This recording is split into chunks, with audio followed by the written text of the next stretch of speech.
Guys, welcome back to my channel. வீடியோக்குள்ளே போகிறதுக்கு முன்னாடி மறக்காம இந்த வீடியோக்கு ஒரு லைக் போட்டுருங்க. அது மட்டும் இல்லாமல் ஹைப் அப்படின்ற ஆப்ஷனையும் கிளிக் பண்ணிடுங்க. சரி, வாங்க நம்ம வீடியோக்குள்ளே போயிடலாம். ஸ்டார்டிங் சீனில் ஹீரோயினை காமிக்கிறாங்க. அவங்களையுமே ஹீரோ வந்து ஒரு பேங்குக்கு அழைச்சிட்டு வந்திருப்பாரு. அப்போ வந்துட்டு சொல்லிட்டு இருக்காரு, நீ இந்த மாதிரி ஃபில் பண்ணிட்டு என்னன்னு உள்ளே கொடுத்துட்டு வா, நாங்கள் வெயிட் பண்ணுறேன் அப்படின்னு. அப்போ ஹீரோயின்மேட்டு எல்லாருக்கும் ஹெல்ப் பண்ணிட்டு இருக்கா. ஒரு குட்டி பொண்ணு வருது. அந்த பொண்ணுக்குமே வந்து இந்த ஃபார்ம் எல்லாம் ஃபில் பண்ணி கொடுத்துட்டு இருப்பா. அப்போ ஒரு பெரியவங்க இருக்காங்க, அவங்களுமே ஹெல்ப் கேட்குறாங்க. ஸோ ஹீரோயின் வந்து ஹெல்ப் பண்ணிட்டு இருக்காங்க. இந்த பக்கம் பார்த்தா ஹீரோவுமே அந்த ஸ்டார்ஸ் கிட்ட உட்காந்து தன்னுடைய தம்பி கிட்ட, இது என்னடா, நான் நீத்தியை தான் லவ் பண்ணுறேன், ஆனால் என்ன பரி இப்படி இருக்கா அப்படின்னு சொல்லி பேசிட்டு இருக்கான் ஒரு பக்கம். அப்போ தான் வந்து அந்த பாட்டியும் அந்த நம்ம பரியும் வந்து லிஃப்ட்டு கிட்ட போகிறாங்க. லிஃப்ட்டை வேலை செய்யலை. அப்போதான் வந்து அந்த அங்கே உள்ளவர் சொல்கிறாரு, இந்த மாதிரி லிஃப்ட்டு வேலை செய்யாது, நீங்கள் ஸ்டேர்கேஸ் வழியாக போங்க அப்படின்னு சொல்லவும், நம்ம பரியும் அந்த ஆன்ட்டியும் ஸ்டேர்கேஸ் வழியாக வந்துட்டுருக்காங்க. இந்த பக்கம் அதே ஸ்டேர்கேஸில் தான் மேலே ஹீரோவும் அவன் தம்பியும் உட்காந்து பேசிகிட்டு இருக்காங்க. அப்போ ராஜு வந்து சும்மா தான் இஷ்டத்துக்கு வந்த மாதிரி பேசிகிட்டே இருக்கான். எனக்கு பரியெல்லாம் பிடிக்கல வைக்கல, நான் அவளோட காசுக்கு மட்டும் தான் அவளை கல்யாணம் பண்ணேன், எங்கள் அம்மா சொன்னனால தான் கல்யாணம் பண்ணேன் அப்படின்னு சொல்லி இப்படி பேசிகிட்டு இருக்கான்.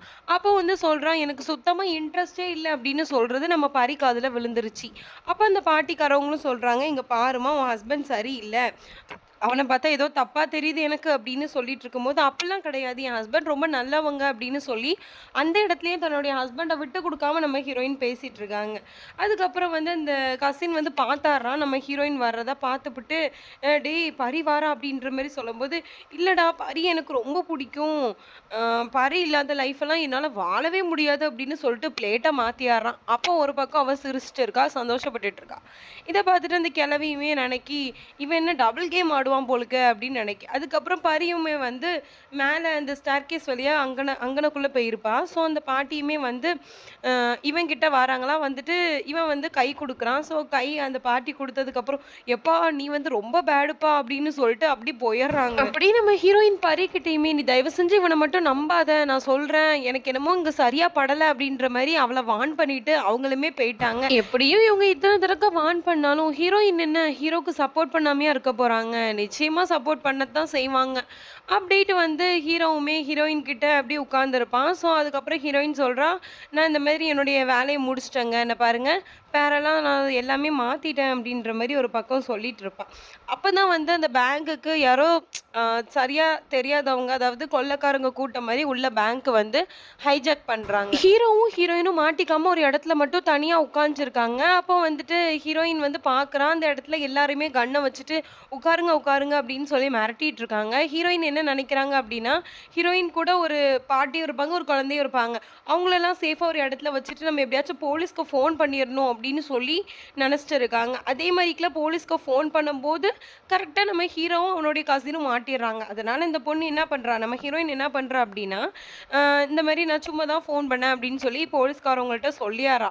அதுக்கப்புறம் இவங்க 3 பேருமே மாட்டிட்டாங்க. ஸோ இவங்க 3 பேரையுமே நடுவில் கொண்டு வந்து உட்கார வச்சிருக்காங்க. அப்பவுமேட்டு பரி ஒரு சின்ன கேப்பில் எஸ்கேப் ஆயிருப்பா. எஸ்கேப் ஆகிட்டு அந்த கன்று வைக்கிற மாதிரி கண்ணை வச்சு மிரட்டிட்டு இருப்பா. ஸோ அதுக்கப்புறம் அந்த பொம்பளையுமே வந்து இவ கண்ணை தான் வச்சிருக்கா அப்படின்னு சொல்லி ஒரு நிமிஷத்தில் மிரண்டுரும். அதுக்கப்புறம் எல்லாத்தையும் விடுங்க விடுங்கன்னு சொல்லி பேசிட்டு இருக்கும்போது ஒரு கட்டத்தில் இவங்களை அந்த பொம்பளை லாக் பண்ணிடும். லாக் பண்ணிட்டு சொல்லும், இங்கே பாரு, இப்போ போலீஸ் உள்ளே வந்தாங்க அப்படின்னா உன் பேர் என்னது அப்படின்னு கேட்குறா. பரிநீத் நீ வந்து செத்துருவ அப்படின்னு சொன்னால் ராஜுக்கு அப்படி ரொம்ப கஷ்டமா இருக்கு, இவனுக்கு என்ன இதெல்லாம் புதுசா இருக்கு அப்படின்ற மாதிரி தான் எனக்கு இருக்கு. அப்போமேட்டு ஒரு வழியா போலீஸ்காரவங்க வந்து யோசிச்சிடுறாங்க, உள்ள எப்படி ஹைஜாக் பண்ணியிருக்காங்க அப்படின்னு சொல்லிட்டு போலீஸ்காரவங்கலாம் அங்க ஒரு சென்டர் மாதிரி போட்டிருக்காங்க.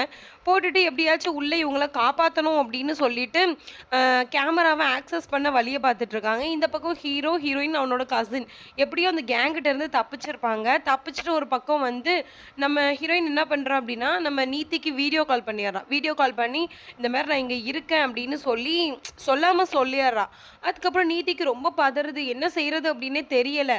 அப்புறம் நம்ம ஹீரோயின் வந்து போலீஸ்காரிக்கு ஃபோன் பண்ணுறா. அவங்க சொல்கிறாங்க, இந்த மாதிரி கேமராவை நாங்கள் ஆக்சஸ் பண்ணணும், நீங்கள் இப்படி இப்படி பண்ணுங்கன்னு சொல்லி கொஞ்சம் இன்ஸ்ட்ரக்ஷன் கொடுக்கும்போது கேமராக்கான இன்ஸ்ட்ரக்ஷன்ல இவன் ஃபுல்ஃபில் பண்ணிடுறான். அதுக்கப்புறம் இந்த பக்கம் நீதியுமே எப்படியாச்சும் இவங்களை பரிய காப்பாற்றணும் அப்படின்னு சொல்லிட்டு வர சொல்ல அதுக்குள்ள அந்த சிசிடிவி கேமரால சஞ்சு அதாவது ராஜுவும் இருக்கிறதா பார்த்துருவா. பார்த்துட்டு ஒரே உட்காந்து அடம் பிடிக்கிறா, என்னுடைய ஃபியான்சி உள்ள இருக்கா, என்னுடைய ஃப்ரெண்டு உள்ள இருக்கா, நான் எப்படியாச்சும் போய் காப்பாற்றணும்னு சொன்னா இங்க பாரு அதெல்லாம் உன்னை உள்ள விட முடியாது அப்படின்னு சொல்லிட்டு போலீஸ்காரவங்க சொல்றாங்க.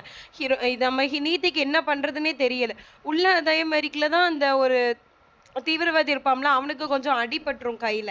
ஸோ வெளியில இருந்து கண்டிப்பா டாக்டர்ஸ் வரணும் அப்படின்னு சொல்லிட்டு மைக்ல சொல்லியிருப்பான்.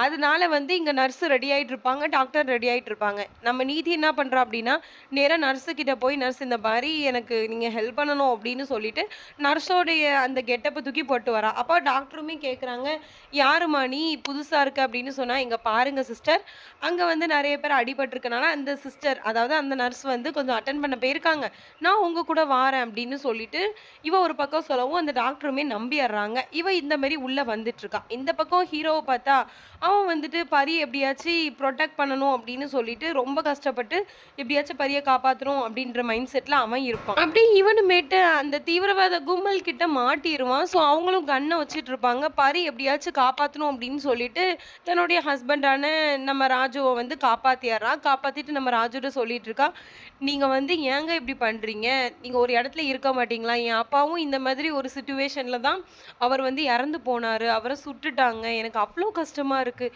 அப்போவுமேட்டு நீங்கள் வரவே இல்லையேங்க, நான் அவ்வளோ வெயிட் பண்ண தெரியுமா உங்களுக்கு, எனக்கு எவ்வளோ கஷ்டமாக இருந்திருக்கும், எல்லாரும் என்னை எப்படிலாம் பேசினாங்க தெரியுமாங்க அப்படின்னு சொல்லிட்டு நம்ம ஹீரோயின் பேசுறதை பார்த்தாலே எனக்கே ஒரு மாதிரி கஷ்டமாக இருக்குது. அந்த அளவுக்கு அவள் வந்து அந்த ராஜு கிட்ட பேசுகிறா.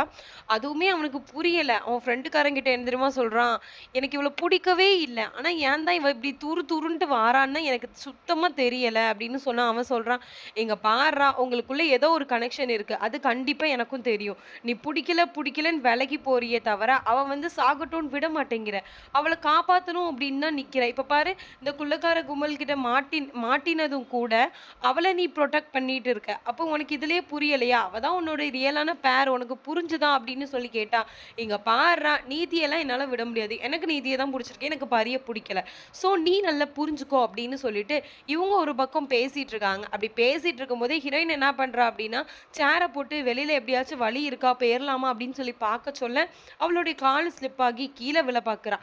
கீழே விழ பார்க்கணும். இங்க இந்த பக்கம் ராஜு வந்து அவன் கசின்ட்ட பேசிட்டு இருப்பானா, நேரம் அப்படியே ஓடி போய் ஹீரோயினை பிடிக்கிறான். அப்ப இவன் சொல்றான், டேய் நான் சொன்னது கரெக்டா தானே இருக்கு, உங்க ரெண்டு பேருக்குள்ள ஏதோ ஒன்று இருக்கு, ஸோ நீ தான் புரிஞ்சுக்கணும் அப்படின்ற மாதிரி இவன் ஒரு பக்கம் நினைச்சிட்டு இருக்கான். அந்த பக்கம் பார்த்தா நீதி இவங்க அதாவது தன்னுடைய ஃபியான்சியா இருக்கிற சஞ்சுவையும் தன்னுடைய ஃப்ரெண்டு பரியையும் காப்பாற்றணும் அப்படின்னு சொல்லிட்டு நர்ஸு கிட்ட போட்டு உள்ளே வந்துட்டு இருக்கா. அவள் வந்து ராஜுவை வந்து தன்னுடைய மனைவி கிட்ட இருக்கிறத பார்ப்பாளா, இல்லை தன்னுடைய ஹஸ்பண்டை வந்து பரி இன்ட்ரடியூஸ் பண்ணி வைப்பாளா தான் ஃப்ரெண்டு கிட்ட, என்ன அப்படின்றத நம்ம நெக்ஸ்ட் பார்ட்டில் பார்க்கலாம்.